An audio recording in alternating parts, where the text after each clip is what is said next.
Okay, time for some notes. Today we are starting chapter 4, and these notes are on page 25 or 33, depending on your toolkit. Page should look like that. So find your page, pause the video, and get started by writing down the topic, vocabulary, and the terms, and then start it back up when you're ready. Okay, we have some vocab to fill in first, and then I'll give you a couple of examples. Similar. When we talk about similar, we're talking about shapes. So when shapes are similar, oh, oopsie, they are the same shape, different size. So if we have a shape that looks like a larger or smaller version of the same thing, expanded or reduced, but the same shape, we call those similar or similar figures. Okay, make sure you get that written down. Congruent is a nice, easy one. Congruent is just a fancy geometry term for equal or the same. If things are congruent, they are equal. If sides in a rectangle are congruent, then they're the same number. Okay? Corresponding sides, that means in the same position.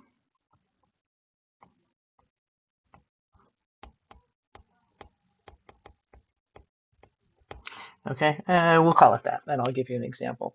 Okay, so get your vocab down, and again, if you need to pause me, go ahead, and then we will continue. Okay, example of similar figures, and I'm going to do some very simple ones. And we're going to use the graph grids here, why not?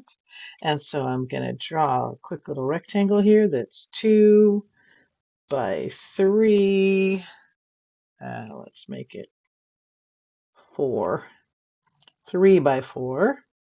And that one's going to be 5. So this is 3 units, 4 units, 5 units. There's our rectangle.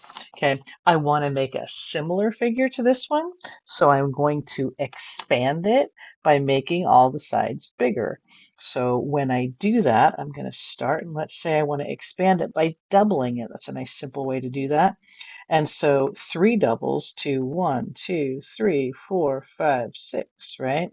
4 doubles to 1, 2, 3, 4, 5, 6, 7, 8, right? I'm just multiplying every side by 2. And this one, I'll just go slanty, I don't have to count it. But if we double it, 5 doubles to 10.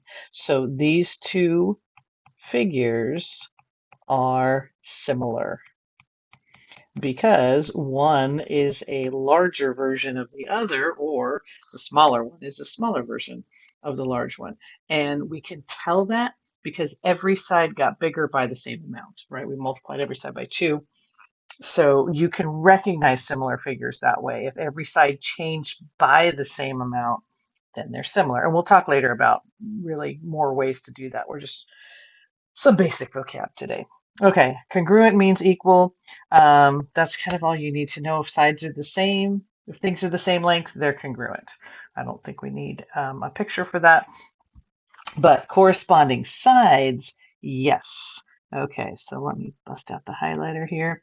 So this side, the 3, corresponds to the 6 because they're in the same position. The 4 corresponds to the 8 because they're in the same position.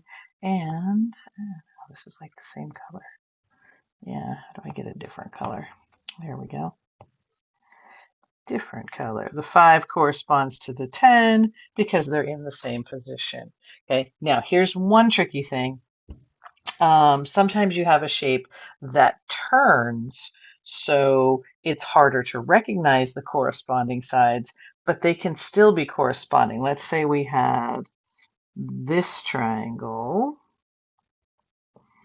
and this is, let's say it's 4, 5, 5, and it gets bigger. Oops, I don't want to do that. It gets bigger and it flips over.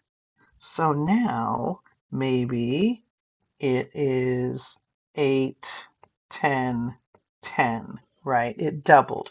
So those are similar figures, but when we look at it, right, the 4, oops, highlighting, the 4 corresponds to the 8, right? Because that is the side that's different than the other two. So that's in the same position, even though the shape turns. So you do have to be a little bit careful about that with corresponding sides, right? Corresponding again in the same position.